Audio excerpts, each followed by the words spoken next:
அனைவருக்கும் வணக்கம். Welcome to Dharma academy. இந்த வீடியோவில் நம்ம பார்க்க போகிறது ஜனவரி 7, 8, 9 இந்த 3 தினங்களுக்குண்டான கரண்ட் அஃபேர்ஸ் தான் பார்க்க போகிறோம். ரொம்ப முக்கியமான வினாக்கள்லாம் இந்த வீடியோவில் கொடுத்துருக்கோம். அதனால் வீடியோவை ஸ்கிப் பண்ணாமல் ஃபுல்லாக பாருங்கள். இந்த வீடியோவோட பிடிஎஃப் உங்களுக்கு வேணும்னா நம்மளுடைய டெலகிராம் சேனலில் அப்லோட் பண்ணியிருக்கோம். டெலகிராம் சேனலோட லிங்க்கு டிஸ்கிரிப்ஷனில் கொடுத்துருக்கேன். தேவைப்படுறவங்க அதை போய் டவுன்லோட் பண்ணிக்கோங்க. ஆன்சருக்கு இந்த வீடியோவை பார்த்து செக் பண்ணிக்கோங்க. ஓகேவா?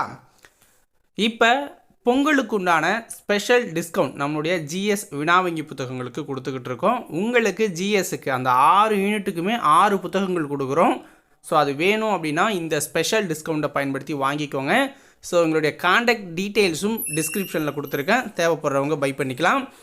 வாங்க வீடியோக்குள்ளே போகலாம்.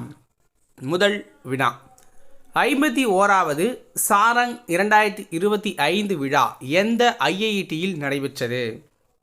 51வது சாரங் 2025 அப்படிங்கிற ஒரு விழா எந்த ஐஐடியில் நடக்குது? ஆன்சர் சென்னை ஐஐடியில் நடக்குது. ஓகேங்களா? இது ஒரு கலாச்சார விழா அப்படின்னு சொல்லுவாங்க. அதாவது இந்தியாவிலேயே மிகப்பெரிய அளவில் மாணவர்களால் நடத்தப்படுற ஒரு வருடாந்திர கலாச்சார விழா தான் இந்த சாரங் அப்படிங்கிறது. ஜனவரி 9 தொடங்கி ஜனவரி 13 வரைக்கும் இந்த விழா அப்படிங்கிறது நடக்குது.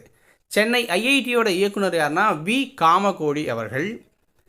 இந்த விழாவோட நோக்கம் என்ன அப்படின்னா, புதுமையான சிந்தனை மற்றும் நிர்வாக திறன்களுடன் மாணவர்களின் துடிப்பான ஆற்றலையும் படைப்பு திறனையும் வெளிக்கொணரும் வாய்ப்பை இது வழங்கும். ஓகேங்களா? புதிய கண்டுபிடிப்புகளை. அடுத்த வினா,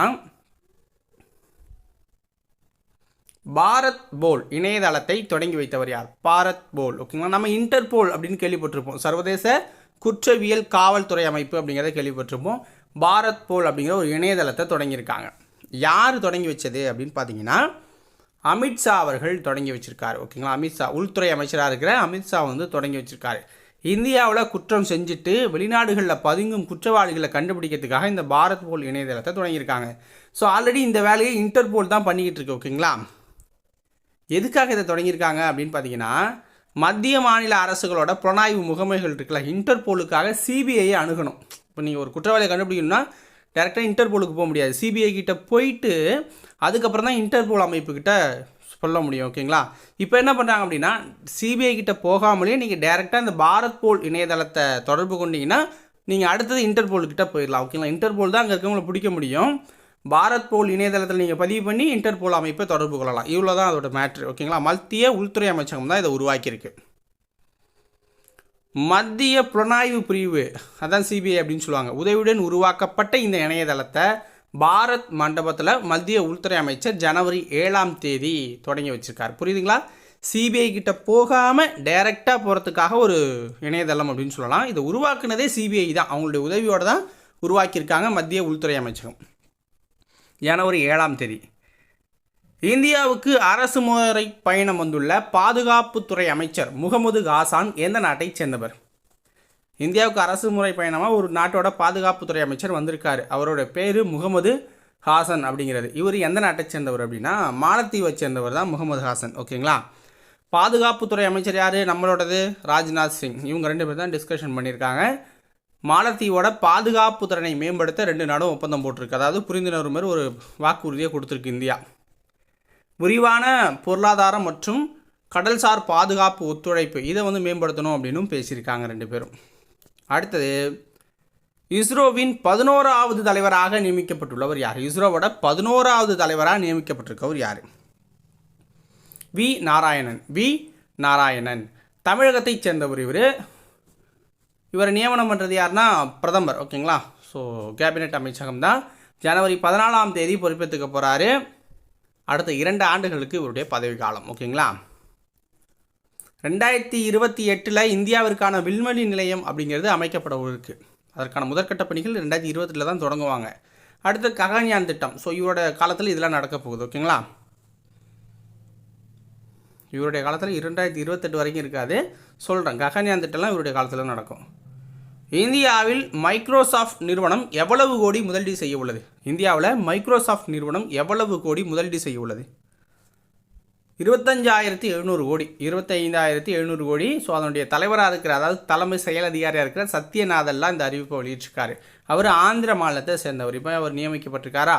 செயற்கை நுண்ணறிவு தொழில்நுட்பத்தில் இந்தியா வேகமாக வளர்ந்து வருது. ஸோ அப்போ நம்ம உள்ளே பூந்தோன்னா நமக்கு லாபம் கிடைக்கும் அப்படிங்கிறதுக்காக இந்த முதலீடு பண்ண வர அப்படி. ஸோ இந்த முதலீட்டோட நோக்கம் என்னென்னு அவர் சொல்லியிருக்காருன்னா, இந்தியாவை முதன்மை நாடாக மாற்றணும் இந்த செயற்கை நுண்ணறிவு தொழில்நுட்பத்தில், ஏஐயில். ஓகேவா, இதுதான் அவருடைய நோக்கம். ஏன்னா மக்கள் தொகை நம்ம அதிகமாக இருக்கிறதால. நிகழ்நிதி ஆண்டில் பொருளாதார வளர்ச்சி எத்தனை சதவீதம் இருக்கும் என கணிக்கப்பட்டிருக்கு. நிகழ்நிதி ஆண்டில் நாட்டோட பொருளாதார வளர்ச்சி எவ்வளோ இருக்குன்னு கணிச்சிருக்காங்கன்னா 6.4%. 6.4%. இது வந்து 4 ஆண்டுகள் இல்லாத அளவுக்கு சரிவை சந்திக்குது அப்படின்னு சொல்லியிருக்காங்க. தேசிய புள்ளியியல் அலுவலகம் இந்த அறிவிப்பை வெளியிட்டிருக்காங்க. கீழ்கண்ட யாருக்கு ராஷ்ட்ரிய ஸ்மிருதி வளாகத்தில் நினைவிடம் அமைய உள்ளது? கீழ்கண்ட யாருக்கு ராஷ்ட்ரிய ஸ்மிருதி வளாகத்தில் நினைவிடம் அமைய உள்ளது? ஆன்சர் பிரணாப் முகர்ஜிக்கு. பிரணாப் முகர்ஜி சமீபத்தில் மன்மோகன் சிங் வந்து இறந்தார். ஸோ அவருக்கு இது மாதிரி ஒரு நினைவிடம் அமைக்கணும் அப்படின்னு காங்கிரஸ் கோரிக்கை வச்சுட்டு இருந்துச்சு. ஓகேங்களா. ஸோ பாஜக என்ன அறிவிச்சிருக்கு அப்படின்னா, மத்திய அமைச்சகம் வந்து பிரணாப் முகர்ஜிக்கு அமைக்கிறோம் அப்படிங்கிற மாதிரி சொல்லியிருக்காங்க. ஓகேங்களா. ஸோ அதை அவங்க மகள்கிட்ட சொல்லியிருக்காங்க. குடியரசுத் தலைவராக 2012லேருந்து 17 வரைக்கும் பிரணாப் முகர்ஜி இருந்திருக்கிறாரு. இந்தியாவோட மிக மூத்த அரசியல்வாதி அப்படின்னு சொல்லுவாங்க. நம்ம கூட ஒரு புக்கில் வரும், பிரணாப்தா என்கிற மந்திரம் அப்படிங்கிற ஒரு புக்கு கூட இன்னும் வந்துக்கிட்டு இருக்குது. நீங்கள் பார்த்தீங்கன்னா கிட்டத்தட்ட 2-3 வருஷத்துக்கு மேலே வந்துக்கிட்டு இருக்கு அவரை பற்றிய ஒரு கட்டுரை. 2020 ஆகஸ்ட் 31 அவர் வந்து காலமாயிட்டார். ஓகேங்களா. ஸோ அப்போ 4 வருஷமாக வந்துட்டுருக்கு அந்த கட்டுரை. அடுத்தது பாருங்கள், பெருந்தலைவர் காமராஜர் விருதுக்கு தேர்வு செய்யப்பட்டுள்ளவர் யார்? பெருந்தலைவர் காமராஜர் விருதுக்கு தேர்வு செய்யப்பட்டிருக்கவர் யாருன்னா கேவி தங்கபாலு. கேவி தங்கபாலு அவர்கள் தேர்வு செய்யப்பட்டிருக்காரு. ஓகேங்களா. 2006லேருந்து இந்த விருது அப்படிங்கிறது கொடுத்துட்டு இருக்காங்க. 18 பேருக்கு இது வரைக்கும் இந்த விருது கொடுத்துருக்காங்க. இவர் 19வது நபர். தமிழ் வளர்ச்சித்துறை விருதும் அறிவிக்கப்பட்டிருக்கு. 26 பேருக்கு வழங்கப்பட்டிருக்காங்க. 26 பேருக்கு நம்ம பார்க்கணுன்னு அவசியம் இல்லை. ஓகேவா. அடுத்து பாருங்கள், 49வது பொருள்காட்சி தீவுத்திடலில் தொடங்கி வைத்தவர். 48வது பொருள்காட்சியை தீவுத்திடலில் தொடங்கி வச்சது யார்? மா சுப்பிரமணியன், பி.கே. சேகர்பாபு, ராஜேந்திரன் 3 பேருமே சேர்ந்து தான் தொடங்கி வச்சுருக்காங்க.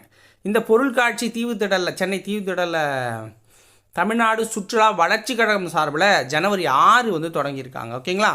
தொடங்கி வச்சது இவங்க. தொடங்க யார் அது காரணம்னா தமிழ்நாடு சுற்றுலா வளர்ச்சி கழகம். அடுத்தது, தமிழகத்தின் மொத்த வாக்காளர் எண்ணிக்கை என்ன? தமிழகத்தோட மொத்த வாக்காளர் எண்ணிக்கை என்ன? 6,36,12,950 பேர். 6,36,12,950 பேர். ஓகேங்களா. இதில் பெண் வாக்காளர்கள் அப்படின்னா 3,24,29,803 பேர். ஆண் வாக்காளர்கள்னால் கம்மியாக இருக்காங்க. 3,11,74,027 பேர். மூன்றாம் மாநிலத்தவர் 9,120 பேர் தான். இதுலேயே அதிக வாக்காளர்கள் கொண்ட சட்டமன்ற தொகுதி அப்படின்னா அது சோழிங்கநல்லூர். அதிக வாக்காளர்கள் கொண்ட சட்டமன்ற தொகுதி சோழிங்கநல்லூர். 6,90,958 பேர். குறைந்த வாக்காளர்கள் கொண்ட தொகுதினா கீழ்வேலூர், அதாவது 1,76,505 பேர். அடுத்தது, பிரவாசி பாரதி திவாஸ் தினம் எப்பொழுது அனுசரிக்கப்படுது? என்ஆர்ஐ தினம். ஓகேங்களா. வெளிநாடு வாழ் இந்தியர்கள் தினம் அப்படின்னு சொல்லுவாங்க. பிரவாசி பாரதி திவாஸ் தினம் எப்போ அனுசரிக்கிறோம் அப்படின்னா ஜனவரி 9ஆம் தேதி. ஜனவரி 9ஆம் தேதி. ஓகேங்களா. ஸோ இதோட இன்றைக்கி உண்டான கரண்ட் அஃபேர்ஸ் முடியுது. ஸோ உங்களுக்கு டிஸ்கவுண்ட்ஸில் புக்ஸ் வேணும்னாலும் எது வேணும்னாலும் டிஸ்கிரிப்ஷனில் டீட்டெயில் இருக்கும். தேவைப்படுறவங்க காண்டாக்ட் பண்ணுங்கள். நன்றி, வணக்கம்.